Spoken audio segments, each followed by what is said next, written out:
Hello, and welcome back to my weekly book reviews. Today I want to talk to you about Goliath by Tochi Onyebuchi. I was absent for a few weeks there, had a lot of personal crap going on, dealing with Bell's palsy, couldn't really talk. So now that I can speak English again and don't sound like I'm drunk, I got to play some catch up. And so today I want to talk to you about Goliath by Tochi Onyebuchi. This book got a lot of praise, and Bill Schaefer over at Subterranean Press was talking about how they're doing a version of Goliath. In fact, their version of Goliath is done and sitting in their warehouse. They just haven't offered it for sale yet because they got a lot of other titles coming in hot and heavy. This is just the version from Tordotcom, the trade edition. I did manage to get a nice signed copy, courtesy of VJ Books' closing/retirement sale. But anyways, let me tell you about the novel itself. First, let me paint the picture of the world in which this novel takes place. It's kind of a half step from where we currently are. This is a science fiction novel, but it's I guess it's speculative fiction, but it's got 1 foot in reality and 1 foot in the sci-fi world. Because this novel takes place in the 2050s, primarily in the 2050s. In which pollution has gotten so bad that some societies are living under domes, little eco-domes to help protect them. Those not in the domes are walking around with masks on in order to try to, filter out the bad stuff so they're not killing themselves. Those who can afford cybernetic implants to replace their own organs are doing so. But most importantly, in this world, in the 2050s, all of the wealthier and kind of middle-class society have fled the Earth for space colonies. But this is not a novel about those space colonies. This is a novel about those still on Earth, those who were not able to go to the space colonies, who are predominantly the people of color. So all that's left on Earth are predominantly black communities, black people of color,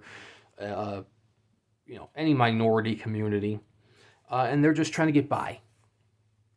They have jobs demolishing houses and buildings that are deemed kind of unnecessary on Earth in order to send those materials up into space.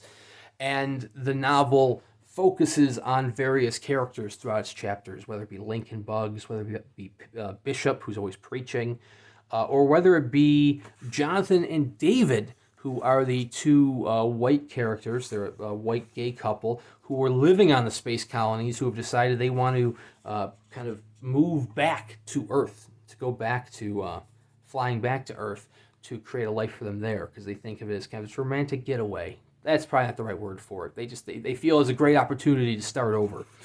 They're warned about the gangs on Earth, which it's just black communities just trying to live and do their thing, trying to take care of some horses that they found, build a stable.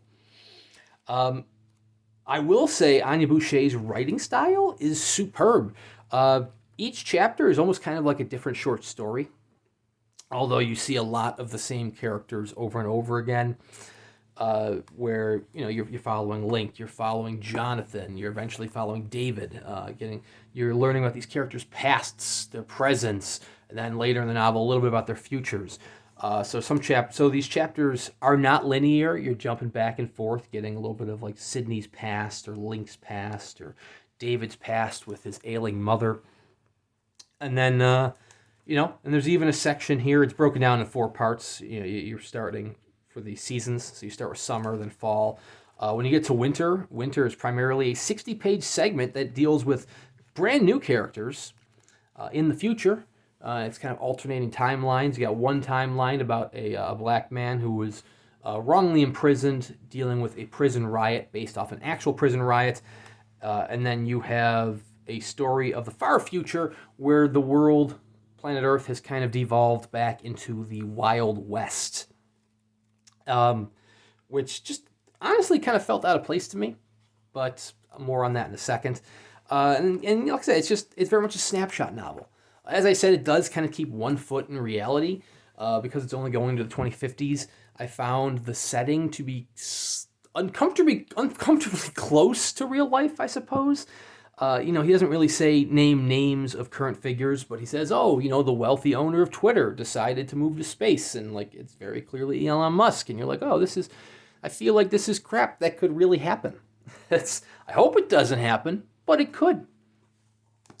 My biggest, I mean, I loved Onyebuchi's writing style, but my biggest complaint about the novel, the thing that really kind of took me out of it, is that there isn't really a centralized plot. Each short story is very much just kind of like a snapshot of life within this setting, within the 2050s of these characters. So it's almost kind of a snapshot novel. And I don't know, I guess I was just disappointed in that regard. I went in kind of expecting an overarching story, but there really isn't one. I mean, you do kind of come back around, and there is tragedy that happens to some of these characters, but it's a lot of it is just kind of reading about their lives, their current lives, what's happening. And I guess with the whole idea there, you're seeing themes in the future, in the science fiction future, that are kind of hand in hand with the real world itself, whether it be systemic racism or gentrification of New Haven, Connecticut, where Jonathan and David want to make a new home. And yeah, I mean, like I said, it's very well written. I think I saw a lot of people complaining online about the nonlinear storytelling, or the bouncing back of different point of views. You got some mostly third person, but even have a little bit of second person, some first person. But I didn't have a problem with any of that. My only issue was just the lack of a plot. Being 300 pages long, not having a centralized plot, and just getting snapshot after snapshot, I was personally a little disappointed. That's why I'm kind of excited to check out Riot Baby, which was a novella that Onyebuchi wrote a few years back, which also received a lot of praise. I feel like with his writing style and a centralized plot, you have the ingredients for a very powerful read. So I kind of want to check out Riot Baby. But like I said, the novel might not be for everyone. It might be an excellent read for you. Like I said, his writing style is superb. You just got to get over the lack of plot to get into it. So I mean, I enjoyed it, but it wasn't. But I was still disappointed in the end, if that makes sense. So me personally, I'm probably not going to spring for the Subterranean Press edition. I think I'm fine enough with the trade edition. So obviously the novel's not for everybody, so it's going to be one where maybe it speaks to you, and it could be one of your favorite reads of the year. Who knows? If you want to read a sort of science fiction, but also grounded in reality, which I guess you would kind of call hard science fiction, although I think this is more down-to-earth science fiction, both in a literal sense, in which case it takes place on Earth, but it still has one foot within reality, then this might be the novel for you.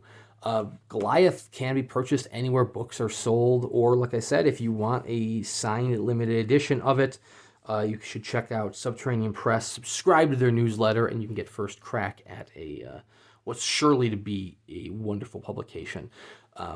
So I've been trying to do one book review a week. As I mentioned, I haven't done book reviews the past few weeks. A couple different life circumstances going on, primarily me recovering from Bell's palsy, where I sounded drunk when I tried talking because I was talking out of one half of my mouth.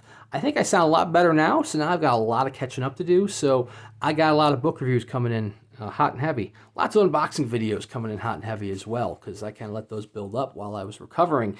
So please consider liking and subscribing if you want to see more of these videos. Thank you very much for watching. Like I said, check out Tochi Onyebuchi. Check out Subterranean Press. Check out the books from Tordotcom. Thank you for watching, and we'll see you around next time.